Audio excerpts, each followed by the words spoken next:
My fiancé said, "After we're married, you're getting a vasectomy. I'm not ruining my body with your kids." I said, "Interesting." Canceled the wedding while she was at work. She came home to the ring on the counter and a note. "Not ruining my life with your demands." She called me 50 times. I never answered. Hey viewers, before we move on to the video, please make sure to subscribe to the channel and hit the like button if you want to see more stories like this.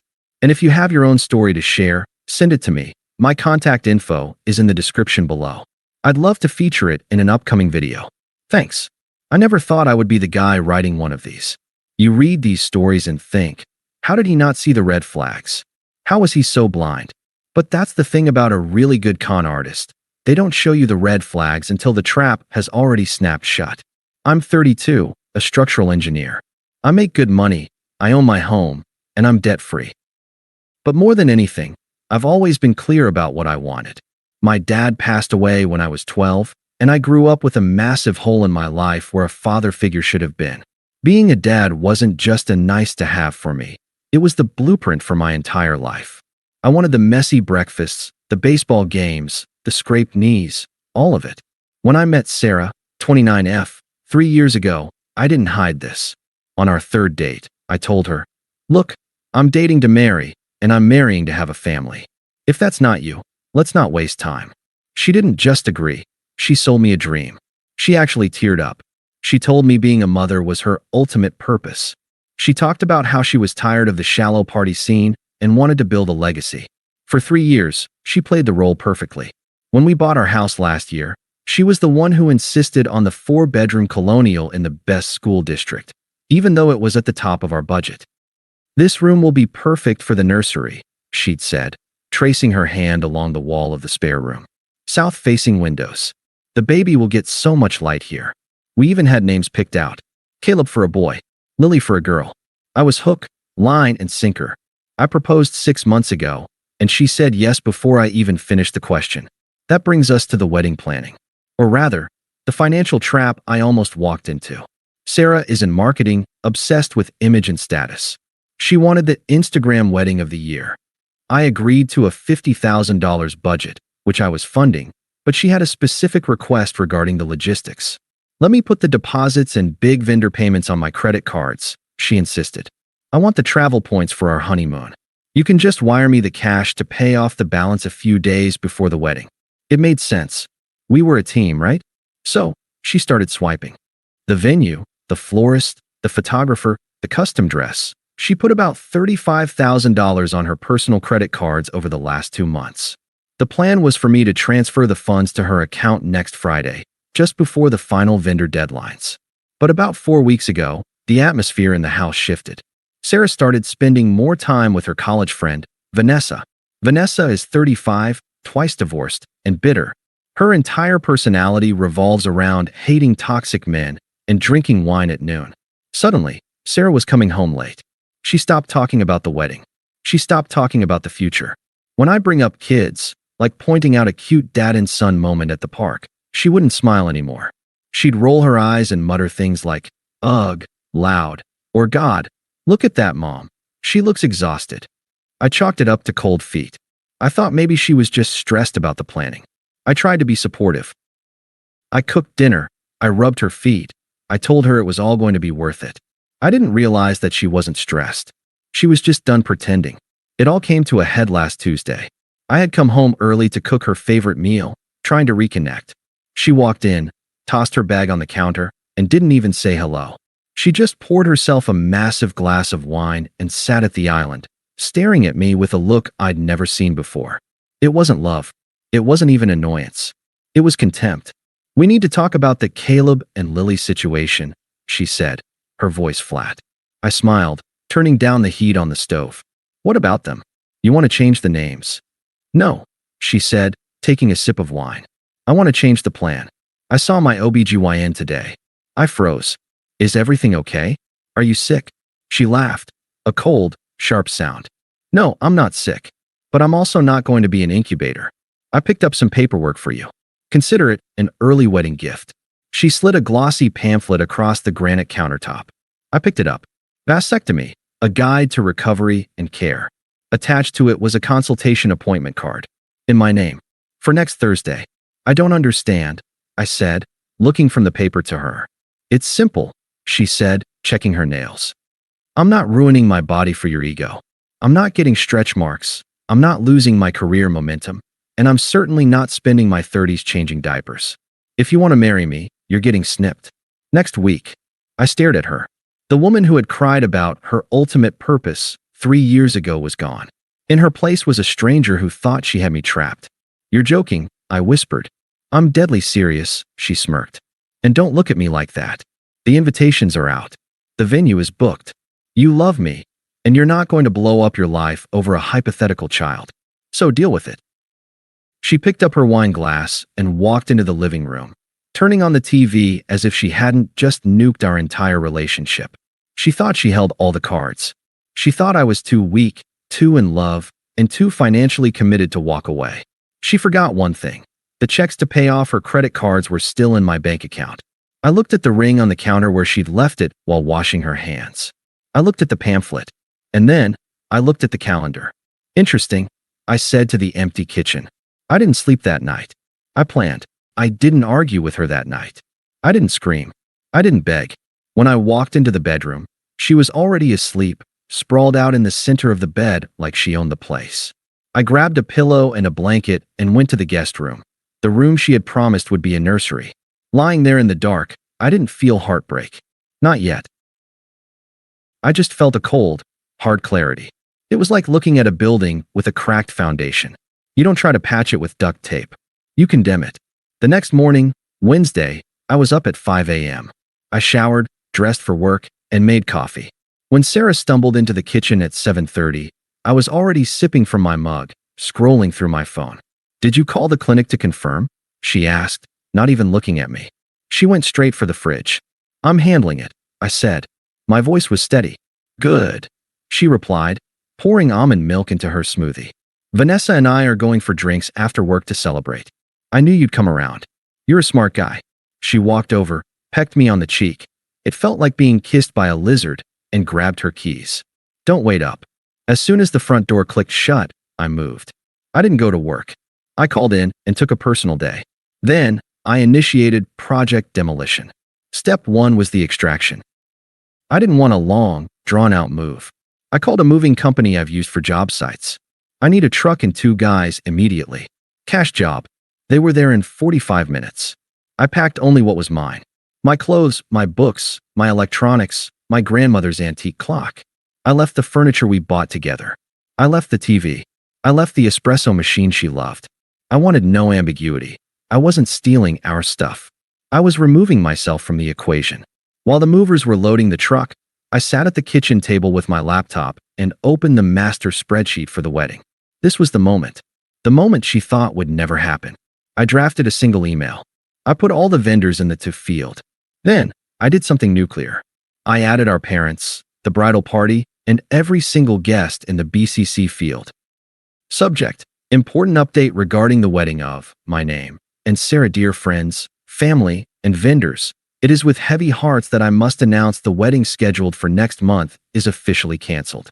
Sarah and I have discovered we have fundamentally incompatible visions for the future.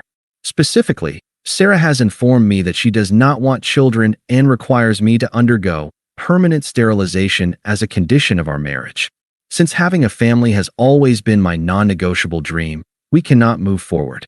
To the vendors, please consider this formal notice of cancellation. I understand deposits are non-refundable. To our guests, I apologize for the inconvenience and the disruption to your travel plans. Thank you for your support. Sincerely, my name. I hovered over the send button. My hand trembled, just once. I thought about the 3 years. The lies. The Caleb and Lily conversations. The sheer disrespect of her tossing that pamphlet at me like I was an employee. I clicked send. Next, I logged into my bank app. I saw the scheduled transfer for $35,000 set to go out to Sarah's account on Friday. Cancel transfer. Are you sure? The app asked. Yes. The money remained in my savings account, safe and warm. By 2 p.m., the house was empty of my presence. The movers had already left for the storage unit. I did a final sweep. I took the engagement ring, a 1.5-carat solitaire I'd spent months saving for, off the dresser where she kept it. But then I stopped. If I took the ring, she'd say I stole it. She'd try to sue me for it. No, I needed a symbol.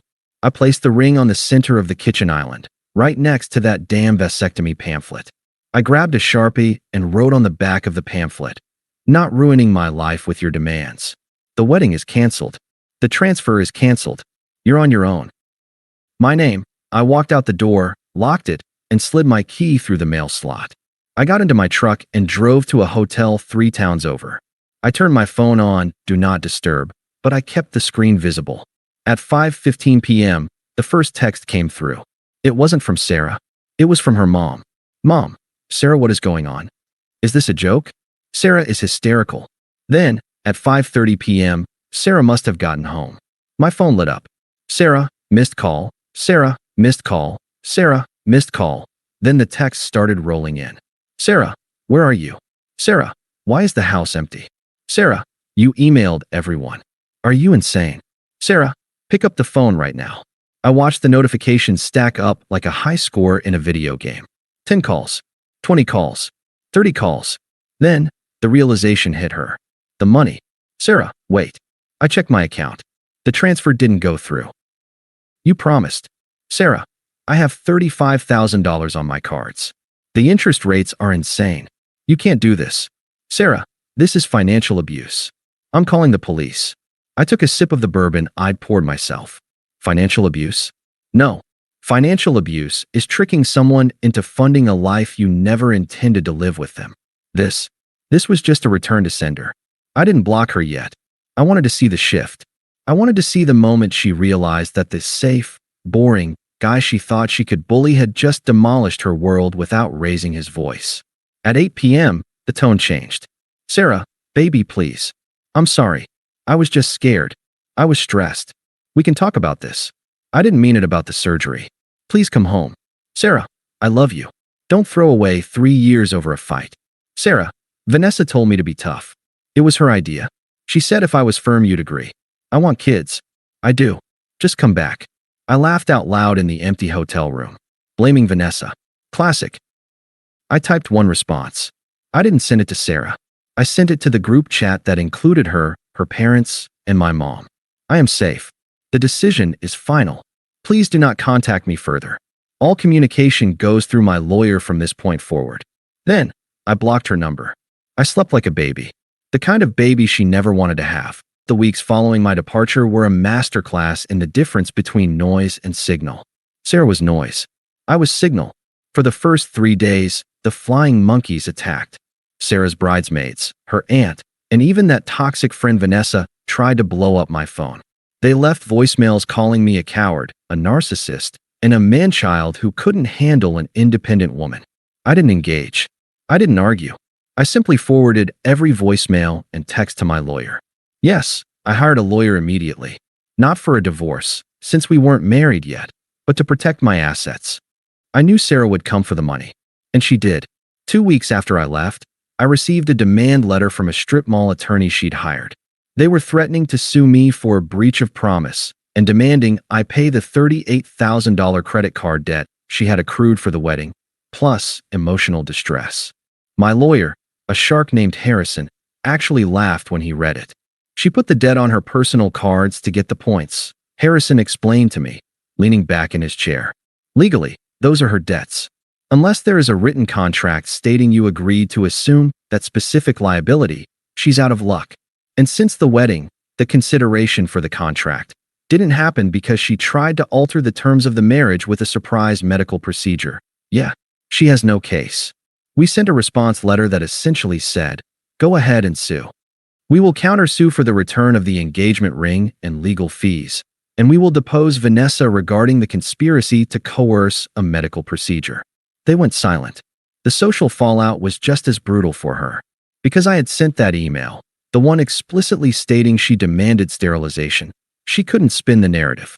She couldn't play the "he left me at the altar" victim card without someone asking, "Yeah, but didn't you try to force him to get a vasectomy?" The Instagram wedding she wanted became the town's biggest cautionary tale. I heard through mutual friends that the financial reality hit her like a freight train. The venue refused to refund the $15,000 deposit. The florist, the caterer, the dressmaker, they all kept their cuts. Sarah was left with nearly $40,000 in high-interest debt and an entry-level marketing salary that couldn't cover the minimum payments. She lost the apartment within 2 months. I heard she had to move back in with her parents in the suburbs, the same parents she used to brag about outgrowing. As for me, I didn't celebrate her downfall. I didn't post about it. I just erased her. I sold the house we had lived in. Too many memories of her fake nursery planning. I took the profit, combined it with the money I didn't spend on her debt, and bought a fixer-upper on the other side of the city. I spent a year working on that house. I tore down walls. I built a deck. I healed. I started dating again. But this time, I listened to actions, not words. I met Emily about 14 months after the breakup. She was a pediatric nurse.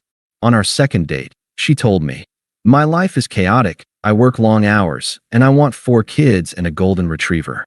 If that scares you, run now." I didn't run. I proposed a year later. It had been almost 3 years since I walked out of that kitchen. I was at a high-end furniture store on a Saturday afternoon. Emily and I were looking for a crib. Not a theoretical crib for a future room. A real crib. Emily was 7 months pregnant with our son. I was testing the railing of a solid oak model when I heard a voice that made the hair on the back of my neck stand up. Not out of fear, but out of sheer, uncomfortable recognition. "So, you actually did it." I turned around. Standing in the aisle, clutching a throw pillow like a shield, was Sarah. She looked tired. That's the only word for it. The glossy, high-maintenance sheen she used to have was gone. Her hair was pulled back in a messy bun. Her roots were showing, and she was wearing a generic tracksuit. She looked 10 years older than the woman I had left. "Hello, Sarah," I said. My voice was calm. My pulse didn't even jump. She looked at me, then her eyes drifted to Emily, who was a few feet away looking at changing tables. Emily turned, her baby bump impossible to miss in her floral sundress. She smiled at Sarah, not knowing who she was, and gave a polite wave. Sarah's face twisted. It was a mix of jealousy and devastation. "You replaced me," she spat, her voice trembling. "You really just wanted a broodmare, didn't you? Someone to just give you what you wanted." I stepped between her and Emily, blocking her view. "I wanted a partner, Sarah. Someone honest. I'm still paying for it, you know?" She hissed, tears welling up in her eyes. "That debt ruined my credit. I can't even get a car loan. I'm living in my childhood bedroom because of you. You destroyed my life over a hypothetical kid." She was still doing it. Still framing herself as the victim. Still refusing to see that the grenade that blew up her life was the one she pulled the pin on. "I didn't destroy your life," I said, my voice low and steady. "I just refused to let you destroy mine." "We could have worked it out," she raised her voice, causing a few shoppers to look over. "I would have given you a kid if I knew you were actually going to leave. I loved you." "No," I corrected her. "You loved the lifestyle I provided. And you didn't want a kid, Sarah. You made that very clear. You shouldn't have to compromise on your body, and I shouldn't have to compromise on my family. We both got what we wanted." "I have nothing," she snapped. I looked at her one last time. I didn't feel anger. I didn't feel the need for revenge. I just felt relief. Relief that I wasn't the one paying off those credit cards. Relief that I wasn't the one waking up next to her bitterness every day. "You have your freedom," I said. "No kids to ruin your body. No husband to hold you back. You won, Sarah. Enjoy it." I turned my back on her. "Babe," Emily called out, holding up a soft blue blanket. "Do you like this one?" I walked over to my wife, put my hand on the small of her back, and kissed her forehead. "I love it," I said. "Let's get it." We walked to the register. I didn't look back to see if Sarah was still standing there. I didn't care. She was just a ghost from a life I almost settled for, fading away in the rearview mirror of the life I built. Thanks for watching. Make sure to subscribe to the channel and hit the like button. What do you think about this story? Share it in the comments.